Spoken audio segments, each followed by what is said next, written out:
Hello YouTube, this is Charlie426 and here we have another review. This is the Gundam Converge EX13 Full Armor Gundam from Thunderbolt. Yes, the one from Thunderbolt, not the typical green one we know from our typical Universal Century.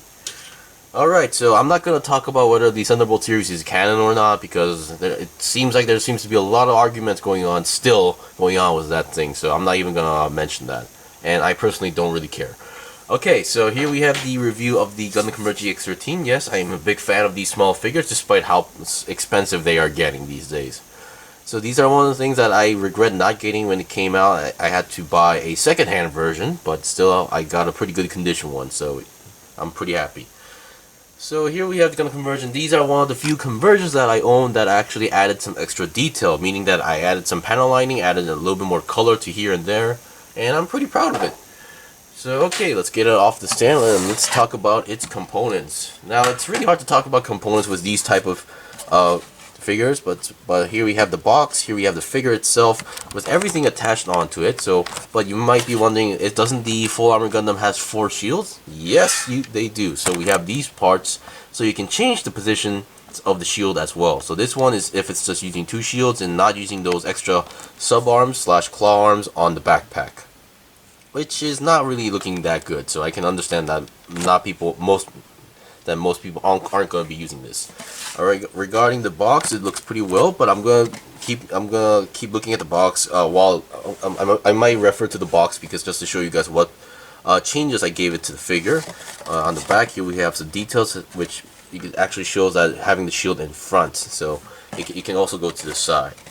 Alright, so before I show you guys how the shield works, let's talk about stuff. So, being a Converge figure, this pretty much has the same articulation as any typical Converge figures. It can rotate its arm, and then the head kind of moves. So number one I did is, obviously I gave it some paneling. I gave the paneling the face. I believe the face part should be the same as usual. But I gave some extra details on these vents. Some of them they didn't go too well because my hand is a little bit shaky. And this part I added some green touch inside because those are supposed to be cameras. Granted, each side is kind of different, but that's not really my fault. That's just how the figure came. So I was trying to get a knife and widen this section right over here, but didn't work too well. And then I believe, yeah, the gold V-fin is okay. But regarding the cannon, if you look at the cannon, it's just pure gray right over there. But if you look at the series, the end tip, there's these yellow rings. So instead of using yellow, I decided to give it a gold color touch, and I think it turned out pretty good. I'm pretty happy with that as well. And other than that, on the shields, if you look at the box, the words are just engraved here. But of course, if you actually get the product, you don't really see the words that well. You can barely read what's written on there. So what I did is that I got a white Gundam marker and then filled up the inside section right over here, and now I can actually see and read what's actually written on. So EFSF, you can read that pretty easily, but the ones below there were really hard to read if you don't color this. So Earth Federation Space Force, so that's how the shield turned out. I tried to color the V-fin, but the Federation symbol, but being that small, it's not an easy job to do. And other than that, on the back, I gave all these black, I added some black paneling on inside the thrusters, even the small ones. Not these ones, not the ones with the lines, but the ones with the circles, I gave it that. I added some extra red details onto the backpack, here more paneling on the beam saber, and then also once again the EFSF on the gas canisters, or fuel canisters, sorry about that. And yeah, I don't think I did anything with the missile launchers because, you know, they're supposed to be gray. Alright, so I think that's enough for the box. I think mine turned out pretty well, and as you can see, this has an interesting stand where not only it's holding the feet, but also uplifting the backpack. Not that the backpack is too heavy. It can technically, well, not the best, you know, balancer, so it's actually pretty useful. It's kind of, you know, essential. And you can take off the backpack, and of course we'll reveal more panel line that I did. And I believe without the backpack, it can stand on its own more properly like that. And if we look at the backpack, yes, we can actually take off the fuel canisters if you want to do so. Now, originally these red parts are all separate pieces, but some of them on mine kind of fell off too easily. So what I did is that I glued on every single one of these, so that I don't need to deal with those anymore. The missile launcher moves pretty well. The cannon also moves pretty well.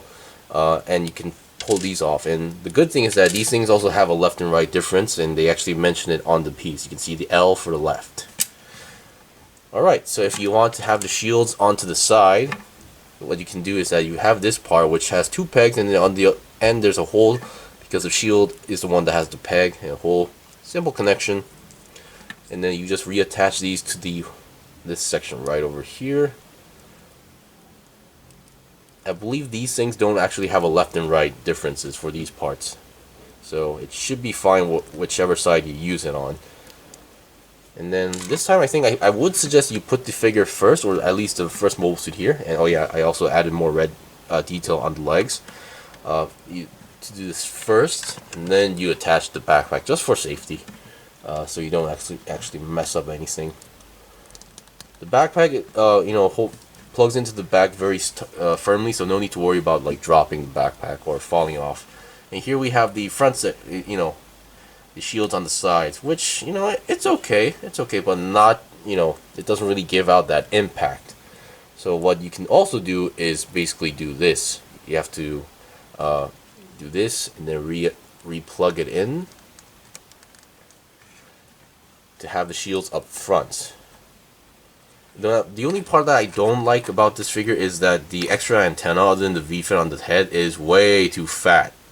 This part right over here, this antenna is just too fat for some reason. So I'm just gonna get the shield one more time.